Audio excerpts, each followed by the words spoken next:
Hoy vamos a sumergirnos en una historia increíble, una serie de experimentos de principios del siglo XX que, la verdad, desafiaron por completo lo que se entendía por la sangre. Es la historia casi olvidada de un hombre, René Quinton, y su idea que era como poco radical. Y para que veamos el calibre de lo que hablamos, empecemos con la pregunta central, la que lo originó todo. ¿Podría un animal sobrevivir si le cambiamos absolutamente toda su sangre, por agua de mar? Suena locura, ¿verdad? Pues agarraos, porque esto es exactamente lo que se puso a prueba. Bueno, pues para entenderlo, vámonos al París de 1897. En ese momento surge una idea que no es que fuera atrevida, no, es que iba en contra de toda la lógica médica que se daba por sentada en la época.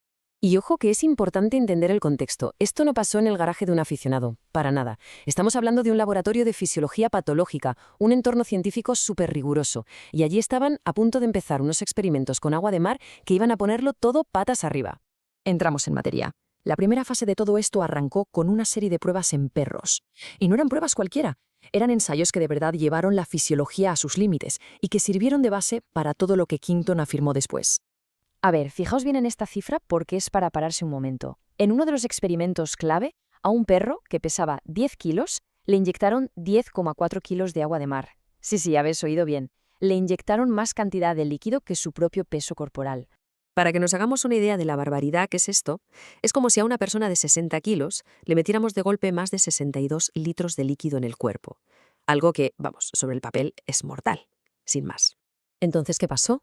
¿Cómo reaccionó el organismo ante semejante salvajada? Pues para poder gestionar ese volumen masivo de líquido, los riñones del animal tuvieron que ponerse a trabajar 60 veces más rápido de lo normal.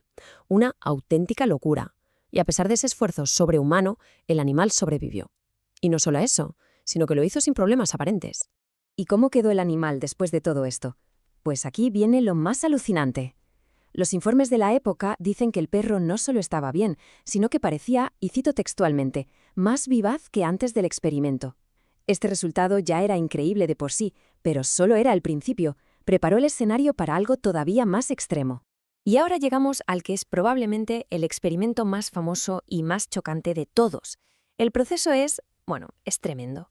Primero, se desangraba un perro por completo, hasta el punto de que desaparecía el reflejo corneal, que es básicamente un signo de muerte clínica.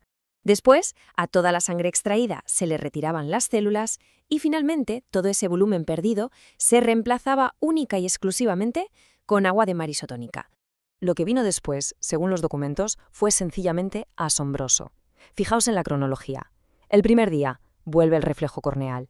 El segundo, el perro ya está de pie, correteando por ahí.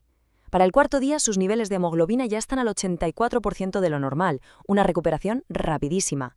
Y lo mejor es el final. Tras recuperarse del todo, los informes hablan de que tenía una notoria alegría y vivacidad, incluso superior a su estado inicial.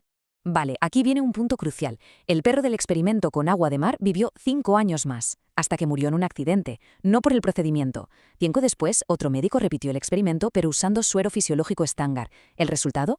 El perro apenas sobrevivió 2 meses, en un estado de debilidad y agotamiento extremos. La diferencia en los resultados que se reportaron es abismal. Claro, con estos resultados sobre la mesa, la siguiente pregunta era obvia.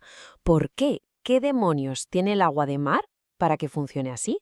Así que la investigación tuvo que ir un paso más allá, a nivel celular, para intentar encontrar una respuesta. Y para ello se fijaron en una pieza clave del cuerpo, los leucocitos, o sea, los glóbulos blancos. Pensemos en ellos como las unidades móviles de nuestro sistema inmunitario. Son bastante delicados y su capacidad para sobrevivir fuera del cuerpo es como la prueba de fuego para saber si un líquido es biológicamente compatible, si es amigable para la vida. Y aquí los resultados fueron de nuevo reveladores. Quinton observó que los glóbulos blancos de un montón de seres vivos, peces, ranas, lagartos, perros, incluso humanos, se morían en cuestión de horas si los ponías en suero fisiológico. Pero en agua de mar isotónica no solo sobrevivían, sino que, en el caso de los leucocitos humanos, permanecían vivos y móviles durante una media de 21 días. Con toda esta evidencia, tanto en animales como a nivel celular, la historia da un salto enorme. Pasa del laboratorio a la vida real, a la gente de la calle. Quinton llevó su método a los dispensarios públicos de París.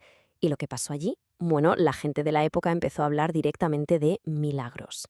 La respuesta de la gente fue inmediata y masiva. En marzo de 1907 abrió su primer dispensario. Enseguida tenía colas de cientos de madres que llevaban a sus hijos, muchos en estados muy graves, casi moribundos. La cosa se desbordó tanto que para diciembre, solo unos meses después, tuvo que abrir un segundo local, mucho más grande, porque no daban abasto. Y para que nos hagamos una idea de la magnitud, solo en el primer dispensario se administraban más de 300 inyecciones al día. Esto nos da una idea de la enorme confianza que la gente depositó en este tratamiento, que era de todo menos convencional. Hay una cita de un escritor científico de la época, Paul Gaultier, que lo resume todo a la perfección.